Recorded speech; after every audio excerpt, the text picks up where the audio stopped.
안녕하십니까. 압구정역에 있는 코코 성형외과를 운영하고 있는 코코천사 조배정 원장입니다. 코 재수술에서 여러분들이 궁금한 사항에 대해서 조금 몇 가지 말씀드릴게요. 일단 재수술이잖아요. 그래서 코 재수술에 여러분들이 제일 많이 궁금한 것 중에 하나는 반응 구축, 또 심지어는 코가 뭐 썩는다든지 아니면 심각한 그런 부작용, 그래서 관심이 좀 많겠죠. 그리고 이제 이물질을 넣어야 하느냐 말아야 하느냐 이런 문제들, 그 다음에 재수술을 좀 잘하는 병원을 찾는 데 애로사항.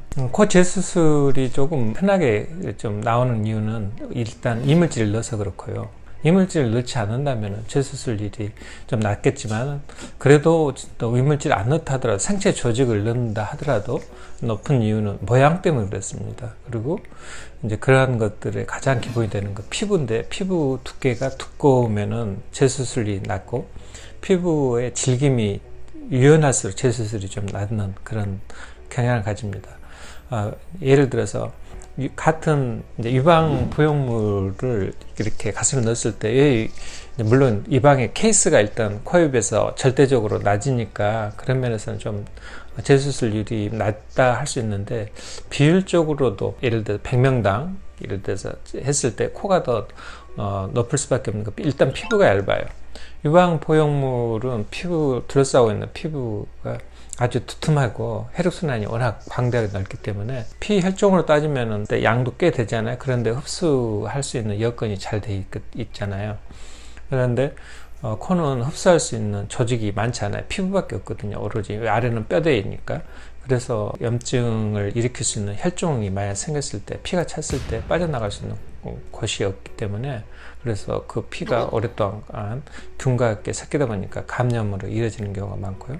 두 번째, 이제 피부가 얇으니까 표시가 나잖아요. 그로 인해서 재수술. 또 모양상 사람마다 다 이제 모양이 자기 모양이 맞이하는데 그렇게 맞지 않았을 때라든지, 그러니까 주관적 만족도 차이나 또 기술적인 문제에 있어서 코가 조금 비뚤어지거나 이런 문제 때문에 또 그럴 수도 있고요. 그래서 재수술 일이 여러 가지 변형이라든지 모양상 쉽게 눈에 띄니까 그래서 쉽게 캐치할 수가 있고, 본인도 캐치할 수가 있어서 그로 인한 것들, 여하튼 이런 여러 문제로 재수술률이 상당히 높게 나타날 수 있다고 봅니다. 그리고 이제 반응 구축에 대해서 조금 더 추가를 조금 말씀드리면, 우리가 문제되는 것은 코가 적거나 피부 여유가 없는 사람, 그런 타이트한 피부를 가지고 있는 경우가 의외로 미인들한테 많습니다. 그래서 이런 타이트한 피부를 가지고 계신 분은 조그마한 염증이 생기거나 아차한 경우에 구축이 쉽게 일어나고, 특히나 코가 적고 타이트한 사람은 아주 심각한 부작용을 초래하게 됩니다.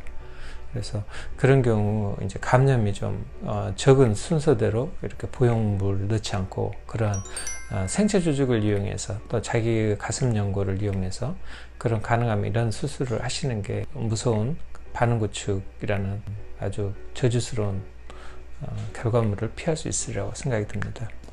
구축에 대해서 조금 더 추가를 좀 하자면, 코는 부용물을 사용하냐 사용 안 하냐에 따라서 구축의 정도가 다른데, 구축의 주 이유는 감염이 주 원인이고요. 이제 또 그렇지 않으면 이물 반응이죠.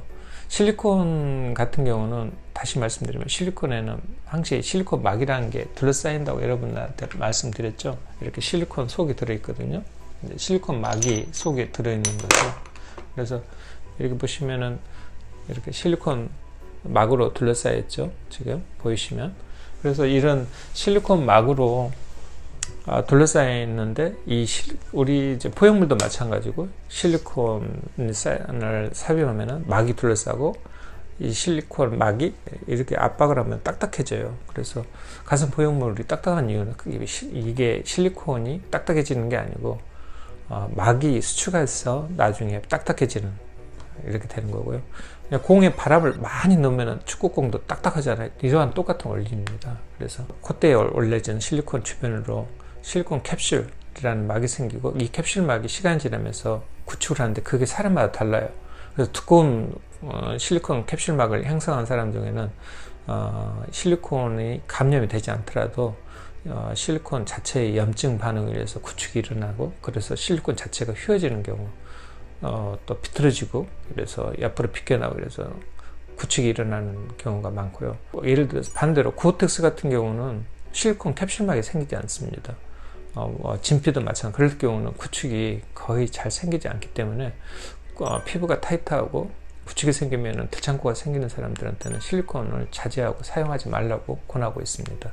이런 정도로 구축이라든지 이런 재수술에 대해서 이번에는 간략하게 한번 여러분들에게 설명을 좀 해드렸습니다. 다음에 또 재수술에 대해서 다시 한번 좋은 기회를 가져서 설명해 드리도록 하겠습니다. 코코 성형외과의 코코천사 조배정입니다. 안녕히 계세요.